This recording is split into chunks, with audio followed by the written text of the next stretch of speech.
Ko'pchilik talabiga binoan hozir jenskiy shastyani ildizi ko'payib ketsa yoki bo'lmasa mana garshokka sig'mayapti, nimagadir sarg'ayib ketyapti. Hammasi zo'r, qarash zo'r, mana tikka turibdi, lekin barglari sarg'ayapti, mana chiqayotganlari maydalashib ketyapti.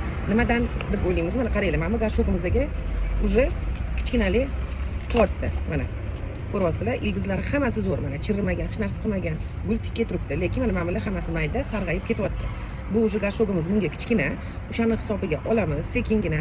Mana shularning hammasini sochga o'xshagan chigal bo'ladi, o'tirib bittalab ajratib suvga solib olsanglar, juda ham yaxshi tez ajraladi. Suvning ichida ozgina sabr kerak bo'ladi, lekin qilib olsanglar bo'ladi. O'shanda shikast yetkazmasdan qilasizlar. Men masalan o'sha udabreniya ham bor-ku, qora suv.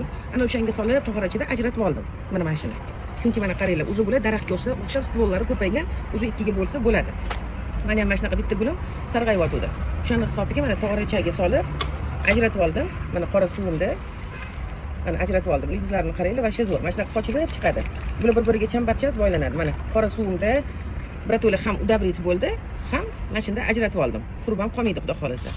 Endi bismillohda buni ikkita trekka bo'lamiz. Mana tagiga drenaj solaman.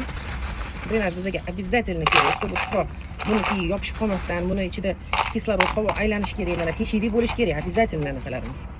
Mana qaranglar. Mana turpog'imiz, воздушный turpoq bo'lishi kerak. Ozgina turpoq solib olaman. Bu yerda tayyor mana ugilim, karnivinim tayyor.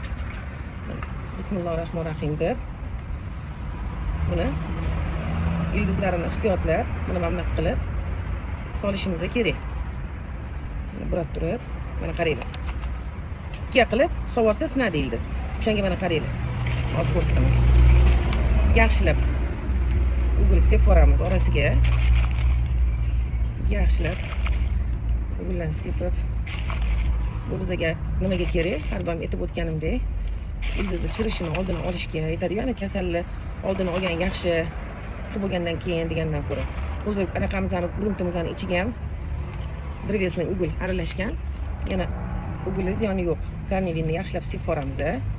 Bu ildizimizning stimulyatsiyasiga, ildiz boshqatdan yaxshi olib ketishiga xudo xolasa yordam beradi. Sepib oldik, ko'rib turibsizlar. Endi qaranglar. Mana buni soldik.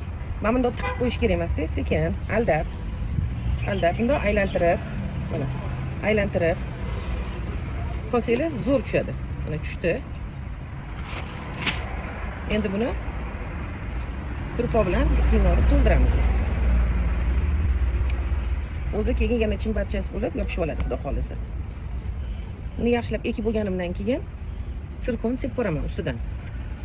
Ildiziga hozir buni suvga qo'ymayman, chunki o'zi ildizni ajratayotganimda suvni ichida ajratib oldim. Kesib olmaymiz ildizni, sekin aldab ajratib oldim. Ozgina sabr kerak bo'ladi. Buni ajratib olishimga 15 minut vaqtim ketdi. Ajratib oldim-da, o'shanga suvli bu hali. O'shanga ustidan yaxshilab sirkon berib tashlayman. Sirkonimiz ham anti-stress, ham baylarini o'zini yaxshilab o'ziga kelishiga xudo xolasa yordam beradi. Bu sababchi vosita bo'ladi.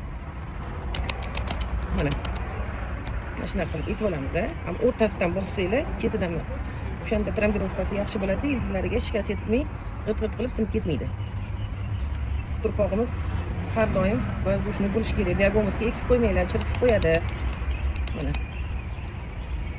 shunaqa ekib oldim, mana bittasi tayyor. Buni ichida xudo xolasa endi bemalol kengayib bo'lsa, mana maydalari ham xudo xolasa ko'payib, kattalashib, chiroyli gullab turadi.